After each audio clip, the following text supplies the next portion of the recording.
এই যে বাচ্চাটা দেখছেন, এই বাচ্চাটা হচ্ছে ঠাকুর রামকৃষ্ণ দেব, যিনি কোলে নিয়ে বসে আছেন। এই যে বাচ্চাটা দেখছেন, এই বাচ্চাটা হচ্ছে ঠাকুর রামকৃষ্ণ দেব, আর যিনি কোলে নিয়ে বসে আছেন উনি হচ্ছেন ধনী কামান্নি। এই ধনী কামান্নি ঠাকুরের জন্মের আগে ওনার এটা মাটির বাড়ি ছিল, এখন এটা পাকার মন্দির হয়ে গেছে। ঠাকুরের যখন মেন মন্দিরের ভিতরে জন্ম হয় না, মেন মন্দিরের ভিতরে একটা ঢেকি চাল ছিল, একটা উনুন চাল ছিল। ঠাকুর জন্ম নিয়ে উনুনের মধ্যে ছাইপাশ মেখে পড়েছিলেন।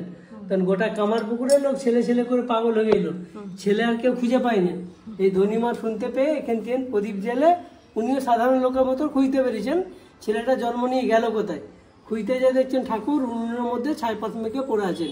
উনি যে প্রথম পরিষ্কার পরিচ্ছন্ন করে কোলে তুলে যখন ছাইপাশগুলো আঁচল দিয়ে মুছাচ্ছিলেন, ওই ফ্রেমের ছবিটা দেখুন, ঠাকুরের মাথার উপর দিয়ে জ্যোতি বেরোচ্ছে।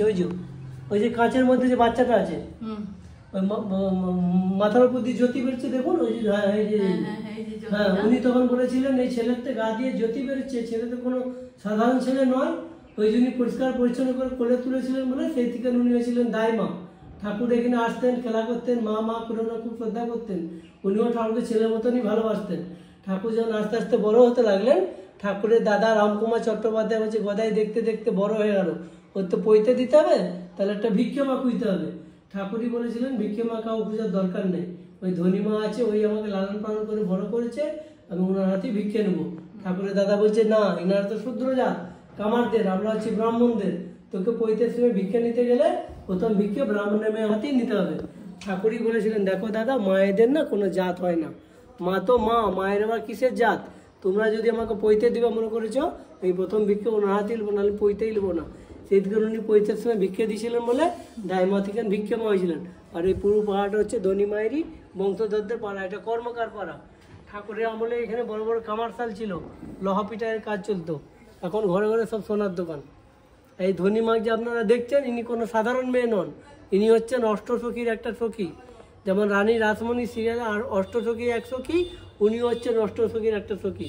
ঠাকুরের বাবা গেছিলেন গয়া নিজের বাবাকে পিণ্ডদান দিতে, ওইখানে ঠাকুরের বাবাকে নারায়ণ স্বপ্ন দিয়ে বলেছিল আমি তোমার বাড়িতে আশ্রয় নিতে চাই। উনি তখন বলেছিলেন তুমি যে আমাকে আশ্রয় চাইছো, আমার তো বাড়ি ঘর দুয়ার 1.5 গ্রাম, তুমি কেড়ে নিলে আমি তোমাকে কোথায় রাখবো আর কি খাওয়াবো? আমার তো লাহাবাবুরা দয়া করে রেখেছে। ঠাকুরের বাবাকে নারায়ণ বলেছিলেন তুমি যে জায়গায় থাকবে শুধু আমাকে 1 গ্লাস জল, একটা তুলসী পাতা দিবে, তাহলেই হবে, আর কিচ্ছু চাইনি আমার। বললো বেশ তাই হবে। এসে ঠাকুরের মাকে বলছে তো মেন মন্দির যেটা বন্ধ আছে, ওই ভিতরে একটা যোগী শিবের মন্দির আছে। ঠাকুরের মাকে বলছে গয়া যেরকম একটা স্বপ্ন দিলাম, ঠাকুরের মা তখন বলছে ওই মেন মন্দিরের ভিতরে শিব মন্দিরটাই সন্ধ্যে দেখাতে গেছিলাম, ওইখান দিন জ্যোতি বেরিয়ে আমার পেটে ঢুকে গেল। অর্থাৎ ঠাকুরের জন্ম হচ্ছে শিবের জ্যোতি থেকে। আর যে কোনো অবতার যখন জন্ম নেয় না, তাকে লালন পালন করার জন্য তার দাসীরাও পিছনে পিছনে জন্ম নেয়। ইনি হচ্ছেন অষ্টসখীর একটা সখী। এনারা এখানে সংসার করতে আসেন, এসেছেন মানুষকে পথ দেখাতে, এসেছেন পথ দেখিয়েছেন চলে গেছেন। যারা যারা ঠাকুরকে চিনতে পেরেছেন তাদেরও দেখুন 16টা ঠাকুরের মেন ভক্ত লোক আছে, তাদেরও মন্দিরের ভিতরে ছবি টাঙানো আছে, তাদেরকেও আমরা প্রণাম করি। কেন করি? তারা ঠাকুরকে চিনেছিলেন বলে। সব জায়গায় যেতেন, ঠাকুরের আমলে মন্দিরটা প্রতিষ্ঠিত বলে সব হিন্দু লোকেরা এখানে পুজো করেন। কি ফকিরা এটা? পীর বাবার মন্দির। আচ্ছা, পীর বাবার মন্দিরটা মুসলিমদের ঠাকুর। হ্যাঁ হ্যাঁ। ঠাকুর রামকৃষ্ণ দেব কোনোদিনের জন্য জাতপাত মানতেন না, উনি সব জায়গায় যেতেন। ঠাকুরের আমলে মন্দিরটা প্রতিষ্ঠিত বলে সব হিন্দু লোকেরা এখানে পুজো করেন। এই হচ্ছে শ্রীনাথ সেনের বাড়ি, পুরনো কবিরাজি ডাক্তার। ঠাকুরকে এখানে কয়েকবার ট্রিটমেন্ট করেছিলেন। হ্যাঁ, শ্রীনাথ সেন কয়েকবার ট্রিটমেন্ট করেছিলেন, চিকিৎসা করেছিলেন। এখন এটা দুর্গা মণ্ডপ হয়েছে, দুর্গা পুজো এখানেও হয়। শ্রীনাথ সেন।